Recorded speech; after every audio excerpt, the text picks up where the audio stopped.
Hello, YouTube. Adam Alger here. Welcome to CatalyticLeadership.com's YouTube channel, where you'll see a lot of different leadership development resources, tools, tips, and let's get real developmental stuff. But anyway, before I go into that, let's talk about kind of some of my background.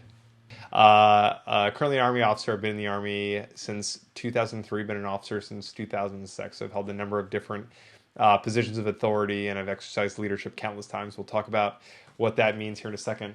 But in this video series, and actually we're going to be doing this for a while, so welcome, we're going to focus on what is leadership and what is leadership development. And kind of the target audience here is anyone who is in the leadership development profession, looking to be in the leadership development profession, or is an aspiring leader. And let me tell you something, if you are an aspiring leader or in a leadership position right now, you are in fact a leadership development professional.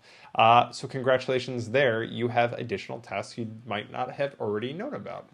But to kick off these videos, I first want to talk about what is leadership. And I kind of pulled my definition of leadership from two places. One is the U.S. Army, and the other is a gentleman by the name of Dr. Ronald Heifetz. He teaches at the Harvard Kennedy School of Government at Harvard.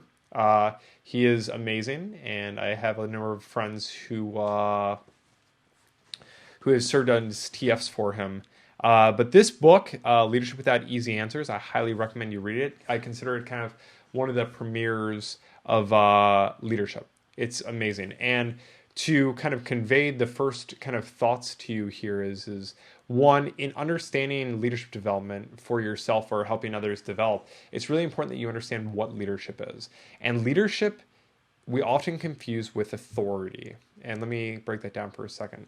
So we often make the mistake of saying that I am a leader, or I am in a position of leadership, or I really want to become a leader one day. And what you're suggesting by making those statements is that leadership is something to be obtained.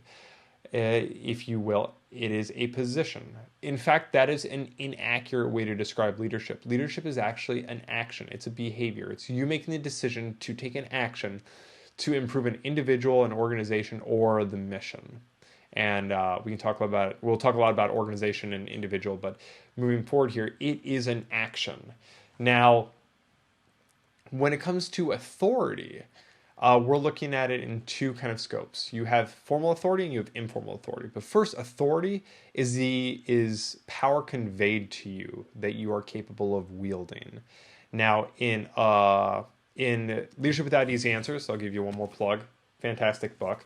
Dr. Heifetz describes the idea of political campaign. Right now it is March 11th of 2016, so we're hotly into the race for the presidential election in the United States, and there's a lot of hot emotions on that one. But we can look at individual candidates, and none of them have held the office of president, and one most likely will, but they are currently developing and trying to increase their informal authority. Informal authority is power conveyed by people to you. So these people don't yet have formal authority at the level of president. Some of them have different levels of formal authority. Some of them are senators. Another is a business professional who owns a large set of companies. Of course, in that case, it's Donald Trump. They hold formal authority positions.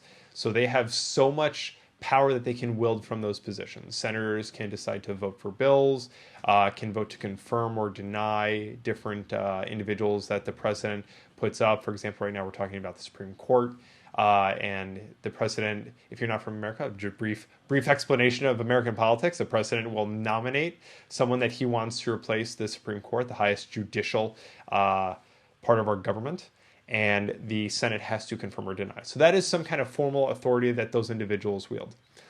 Now we can look at it by position. I'll give you an example from my personal past. So as an Army officer, I spent 9 months in Afghanistan, and not once in that time did I feel I needed to pull rank, if you will. I never had to look someone in the eye and said, you will do this. I never gave a direct order.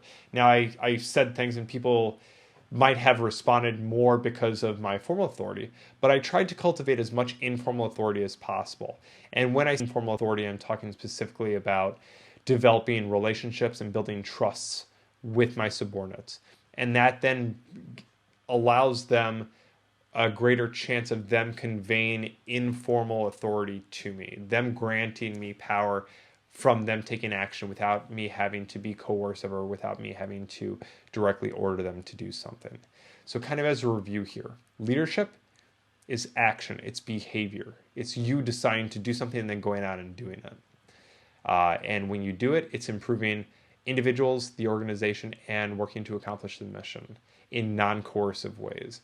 And then authority comes down to the ability to wield power, informal authority being conveyed to you by the people, a group of people, not necessarily requiring you to hold any kind of formal authority. And then you have formal authority, which is based on the fact of being granted power by some kind of institution or organization. So I hope you enjoyed this video. Please visit us at catalyticleadership.com. You'll see the link below, as well as if you like the video, please feel free to share it or even subscribe. And we will see you guys next time.